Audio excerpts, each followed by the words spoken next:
السلام علیکم ستړي مسي جوړ په خیر. نن شنبه د 1404 هجري شمسي کال د سرطان یا چنګاښ میاشتې 28 نیټه چې د 2015 میلادي کال د جولای میاشتې له 19 نیټې سره سمون خوري.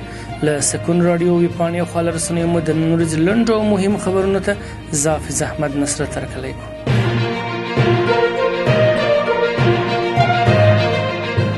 زابل کې د اوبو رسولو د دوو شبکو جوړولو چارې بشپړې شوې. د زابل په شاجوی ولسوالۍ کې د اوبو رسولو د دوو شبکو په جوړېدو سره د سیمې 111 کورنیو ته د څښاک اوبه برابرې شوې دي. د یاد ولایت د کلي بیارغونې او پراختیا ریاست مطبوعاتي مسؤل حافظ عبدالحلیم فرقاني ویلي چې د اوبو رسولو دغه شبکې د یادې ولسوالۍ په خاکي او غبرګي خاکي کلیو کې د یونیسف په مالي ملاتړ د 6 میلیون افغانۍ په لګښت جوړې شوې چې پر مټ به د سیمې 111 کورنیو ته د څښاک اوبه برابرې شي.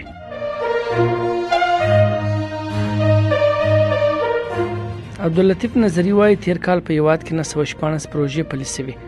د اقتصاد وزارت مسلکي مرستیال عبداللطیف نظري د یاد وزارت د یو کلونو لاسته راوړنو په پروګرام کې ویلي چې په تیر یو کال کې په هیواد کې 695 میلیونه $900 په ارزښت 914 پروژې د کورنیو او بهرنیو مؤسسو له لوري پلي شوې دي. د نظري په خبره په دې موده کې 40 کورنیو او 6 بهرنیو مؤسساتو ته د فعالیت جوازونه ورکول شوي دي چې له دې سره په هیواد کې د فعال غیر دولتي مؤسسو شمیر 2640 ته رسیدلی دی.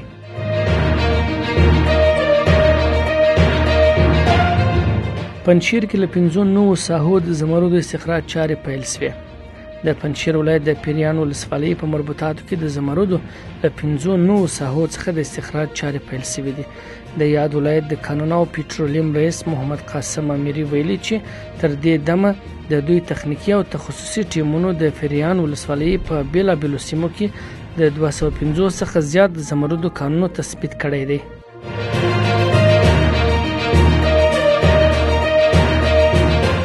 د کرکټ شپږیزه لیګ لسم پړاو پیل شو. افغانستان کرکټ بورډ په رسمي ادرسونو لیکلي دي چې نن شنبه دغه سیالي پیل شوې دي چې 2 لوبې به دوام وکړي. د شپږیزه لیګ د لسم پړاو لومړۍ لوبه د دفاعي اتلې لوبډلې امونه هنګان او بوس ساتونکو ترمنځ او دویمه لوبه د میساینا کاتالانو او سپینغر ترمنځ ترسره کیږي.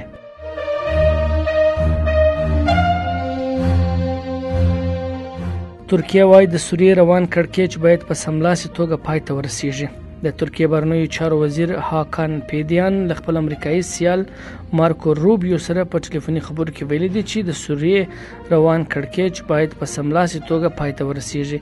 پیدیان په دې ټلیفوني اړیکه کې زیاته کړې ترکیه چمتو ده چې د سوریې کړکېچ د ختمېدو لپاره له امریکا سره همکاري وکړي او د تاوتریخوالي حل ته یو تلپاتې لار ومومي. د ترکیه د بهرنیو چارو وزیر اندېښنه ښودلې چې اسرائیل لخوا پر سوریه بریدونه روان وضعیت لا نور خرابولی شي.